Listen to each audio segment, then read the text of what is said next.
Sistas fans, hope everybody's doing well. Thankfully, last night things were back to normal. I was able to watch the episode live. I was able to do a live stream afterwards, and I had a great time tweeting and talking with you all. So, that being said, I wasn't too crazy about the episode, aside from the Zack, Fatima, and Andy scene. But other than that, things kind of felt meh. It wasn't awful. I'm still going to give this episode about a 7 out of 10, but like I said, a majority of the points come strictly from the Zack and Fatima scenes. But yeah, still water runs deep. Before moving forward in the review, make sure you take a moment to hit the thumbs up button.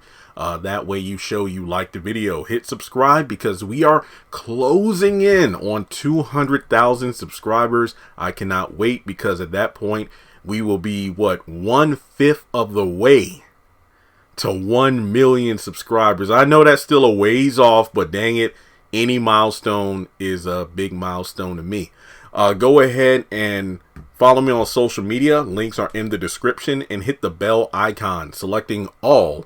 That way you keep up to date when I post things to the channel. So, we're at the law firm picking up where we left off. Andy is reacting to the news of Hayden being dead and sees if Fatima's okay. She's kind of like, yeah, I'm okay.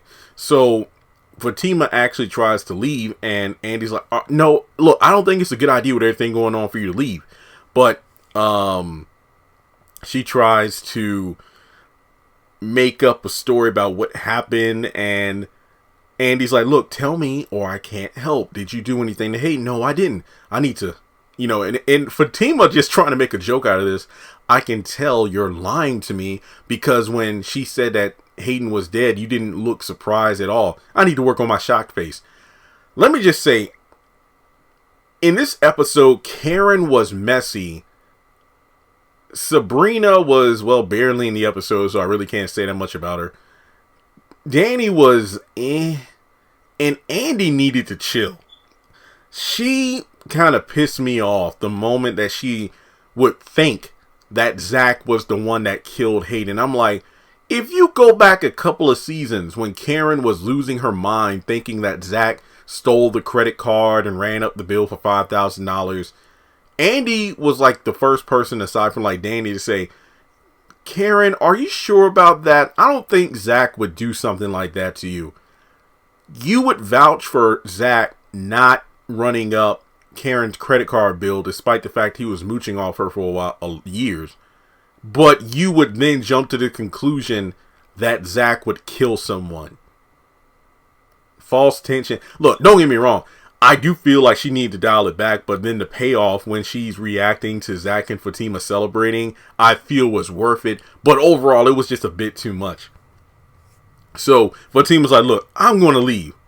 And then she just does. So the moment Fatima leaves, Andy calls Zack and goes to voicemail. But the next time she calls, Zack answers and basically says, hey, what's up, Andy? And I'm thinking, how does Andy have his phone number? But in any case, he's like, wait, did something happen to Fatima? Because, Andy's like, look, call Fatima and see if she's okay. Well, what? Did Hayden do something to her? No, Hayden didn't do anything to her. Good, because if he did, I'll kill this that MFer. I don't think you should say that. No, don't say that, please. For what? He's dead. And it's funny because Zack's shocked reaction was a lot better than Fatima's because he literally didn't know what Fatima was going to do. But basically, she's like, hey, look, I'm going to come over as soon as I can. You tell Fatima to come over to your place as well. Send me your address. I'll be over there as soon as I can. Now, from there, Karen is doing Tanya's hair. This is the girl that's going on that date with Preston. And the salon is packed. I was as shocked to see that as I was last week when the bank was full of people. And it turns out that the reason a bunch of the customers are back is because Pam dropped dime on Isaiah to the health department, so his salon had to close, and that means Karen is getting all of her clients back. But Tanya explains that, oh yeah, I got a date with a guy that's going to pick me up from here because I don't want him to know where I live. He's a white boy I met at the gas station. And she had forgotten his name, but hey, when he comes over, I can introduce you briefly and he can tell you his name there. And you could kind of see that Karen's like, a white boy, huh? He's country as hell. Country, you say? and the wheels in her head are turning. Now, Sabrina and Maurice are at work, and he suspects that Calvin is up to something, and Sabrina just tries to make him chill about it. No, it's okay. And then his phone ringing. Who's that? Nobody. There's a customer over there for you to help. Where? There, ho! And then she walks off. And look, I'm going to be honest here. I didn't really care about the Maurice stuff this episode. Q calls saying that, oh yeah, I'm getting out soon due to a plea deal, but I had to basically turn on the other guys and they're going to kill me. Well, I'm sorry to hear that. And I need a place to stay. You can't stay with me, Q. Well, I put down your address as a place of contact. No, you better take it off. Here's the thing. What should have happened is Maurice should have immediately hung up, called 911, explained the whole situation with Q, take my address and name off the record. I don't want anything to do with this guy. I want a restraining order because this is crazy. Q is probably going to either end up at Maurice's house or somehow his crew is going to find out about Maurice and his location due to him being placed down as a, it's kind of like, when somebody or somebody, you were friends with but weren't, aren't friends anymore. Like they're applying for a job and then they put you down as a POC and then you get contacted. Hi, do you know Travis? Travis who? Travis Vaughn? Oh, I'm just making up a name here. Yeah. He said you're a point of contact. So if you could answer a few questions, what was he like as a coworker? How was he as a person? It's like, wait, what? That's kind of what it feels like. So yeah, he should have definitely hung up the phone. He said no and then does hang up, but yeah, he should have definitely called the police station to follow up on that. Now, Karen is in her office and calls Danny, and Danny already can detect bullshit because, so I just wanted to see, how's your day going? Is everything okay with you? Karen, what's going on? So I have a client who's going on a date with a country boy, and before she can really continue, she's like, come over to the salon. Danny calls her out. Look, you're just being messy as hell. You're miserable about the Zack thing, and now you just want everybody else to be miserable too. Again, misery loves company. But she's like, look, when you get off work, I get off work soon, but I have something I'm dealing with here. There's a guy here. Because remember, it's about the whole human trafficking thing, and Danny's preoccupied with this. She's actually trying to do her job. Karen has a salon full of customers. She needs to focus on them. Now, she ends up mad at Danny, so she calls Andy saying that I need to talk to my friend. And if I were Andy, I'm like, okay, what about? And I'm thinking to myself, look, Karen, you're being messy as hell right now. Danny is trying to save people at work. Andy is dealing with the quote unquote death of a coworker that her girl might have been responsible for. Ain't nobody got time for your shit. So, she says she's mad at Danny because she pissed me off. How the hell did Danny piss you off? You're the one calling, starting some bullshit. I mean, because she's like, look, you're just trying to cause some mess. Well, I just wanted to do for you what, you would do for me. You've done it before. There's a difference. Look, I'm not the biggest fan of Danny running her mouth like she did in season 2 in the grocery store when Zack and Fatima were there with the girls and she pretty much dropped dime on the fact that Zack and Karen had done the nasty earlier that day. It's just one of those things where, Danny, come on now. But there's a difference between, I guess you could say, Danny being messy, but basically letting what's done in the dark come to the light. But Karen just does that shit on purpose, and they know it. So, Andy's like, look, I wouldn't have done that. Well, isn't that what a friend's supposed to do? Like, if somebody's messing around. But yeah, there's a difference between people who are dating and somebody's cheating versus somebody who isn't even in a relationship. I was waiting for her to kind of flip it on Andy. He's like, like what you should have told me about Zack and Fatima. I was waiting for that, but that didn't happen. So basically, it turns into, I got to run by my place and I'll come out of the salon. But then it's like, you know what? I'll just come to your place, Andy. Now, Danny is at work and she stops Logan from scooping up a girl who's crying the moment she gets off the plane and, accuse him of human trafficking. He tries to explain, you got this all wrong. And then he makes a run for it. She takes off one of her heels. What did somebody call it on the chat last night? A kitten heel. And she threw it with pinpoint accuracy and it knocked him down. And somebody was like, this dude is weak as hell for him to get knocked out by that one shoe. I don't know. Maybe I'm thinking too much about anime and whatnot when there are characters who are like super strong, but because they got caught off guard, they were incapacitated by a much weaker attack from an opponent. I don't know. But either way, he got knocked out, and then the officer scooped him up, and Danny went to comfort that girl. So that was pretty cool, just to see that somebody was actually doing their damn job today. So we go over to Calvin and Maurice and clean up before you date, or is that what you're going to wear? I don't care, fool. I don't really have much to say about this scene. So I'm just wondering what the hell. Look, I don't usually comment on wardrobe, but there are moments where Calvin is like, one minute he's wearing Garanimals, the next moment, like, half his shirt is tucked in and the other half isn't. And in this episode, it's like he was wearing a see-through shirt that kind of gave me Prince vibes. But I'm like, Prince knew how to wear frills and blouses and shit. I mean, it reminded me of Dave Chappelle, team blouses. And I could have sworn this dude was wearing a backpack. I'm like, are those backpack straps on his back? But then on the live stream, people are like, maybe it was a fanny pack. And I'm like, aren't those supposed to go around your waist? Look, no, I can't waste time on this because I have no idea what he was wearing. But in any case, let me save the Fatima and Zack scene for last, because that's the scene I want to talk about the most. So Andy gets back to her parking garage, and there's a car in her space, and it's a Rolls Royce blue. Gary rolls up because she's about to write a note. I can tell Andy's that kind of person to write a stern note, like, you parked in my damn space, move your car. But Gary rolls up saying, hey, that's a $500,000 car, $10,000 worth of bags and clothes in there, $1 million worth of jewelry. But she doesn't want to take the keys, and it's like, look, I'm not trying to buy you back. I'm going to earn you back. I'm going to do everything I can. This ain't all I got. I ain't got much to say. It's just the same shit between Gary and Andy. Look, the car's in your name. So don't try to get it towed or anything. It's all yours. So she takes a photo, sends it to Karen. And then Karen's like, wait, what's this? Gary did that.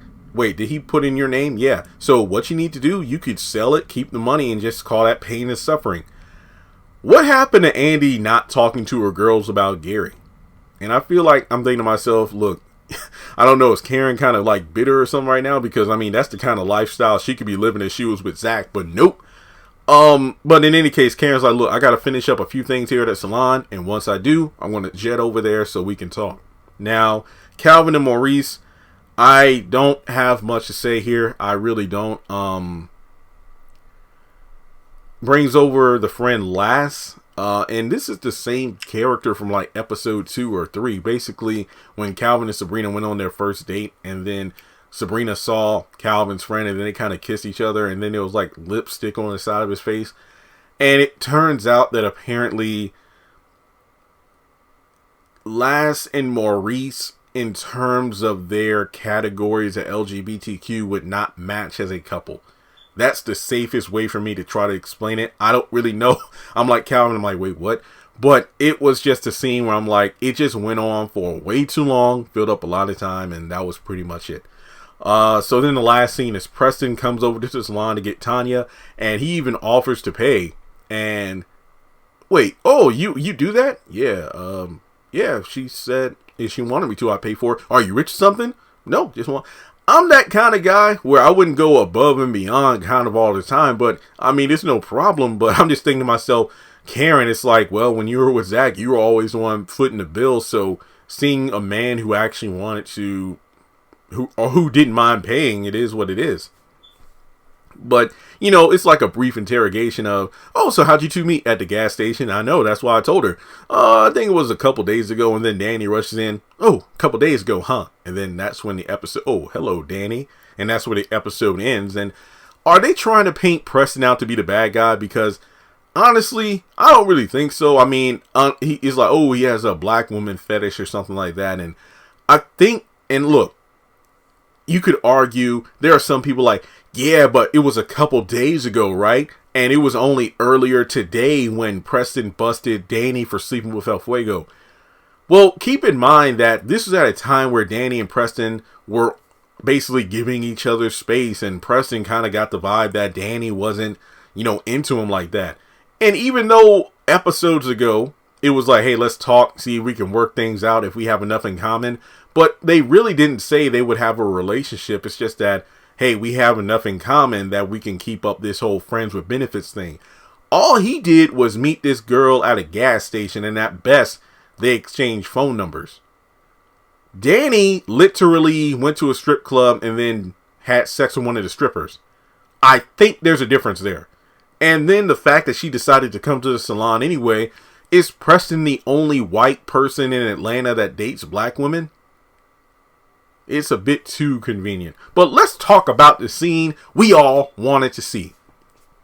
Fatima coming over to Zack's place. The first Fatima moment of season 4. Because they were not in the episode together in episode 1. Fatima comes in. And Zack is like, Fatima, what'd you do to Hayden? And this woman, wow, they've really done a number on this place. This is great. They're moving fast. The walls and everything. Let's take a tour. Fatima, look, in terms of law talk, the less you know, the better. Fatima, because he's freaking out. Andy just barges in there, and Zack rightfully says, don't you know how to knock? And she's like, she just goes off. And I'm like, Andy, bring it down a bit now. Because I'm thinking to myself, now you're intelligent. Now you're able to read people. Yet here you are, season 4, and you're still being manipulated by Gary. Calm your ass down. This ain't your house. So she goes off about going to jail because you two were mad at him, meaning you two were suspects, and there's cameras. And props to Tyler Perry, because if you follow me on Instagram and even in the Facebook group, I made a video where I took a bit from the preview of this episode, and then even that scene in season 2 where Jasmine jumped Andy, and it's like the camera footage. And then if you go back to season 2, Fatima says there's no cameras in the parking garage. And I said, usually I'd be mad about this, but I think continuity wise, I will let it slide, because I would believe Andy would tell management to put cameras in the parking garage. And she did. I was like, yes, I was right.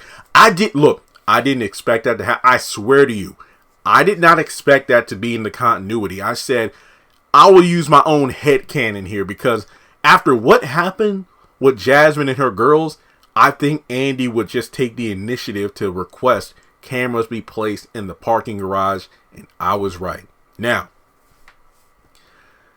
long story short, Fatima explains what happened. Oh, he hit me. Wait, he hit you? Yeah, it's covered with makeup now. And I'm thinking, well, Fatima, you did hit him a few times with the brass knuckles. She basically explains, so Zack said Hayden kept messing with him. I walked into his car. The way she explained it, it's funny because she's so casually explaining it. And as she does, Zack's face lights up. And Andy's just like has this shocked look of confusion and horror on her face. Look, I just went in her car. I went in his car. He said he wouldn't back off. I put on the brass knuckles. I gave him a 2-piece. He hit me. Then I called for a couple guys who were in a van to come in and beat his ass. But they didn't kill him. No, he's still alive. So he was knocked out. He was left naked on the hood of his car.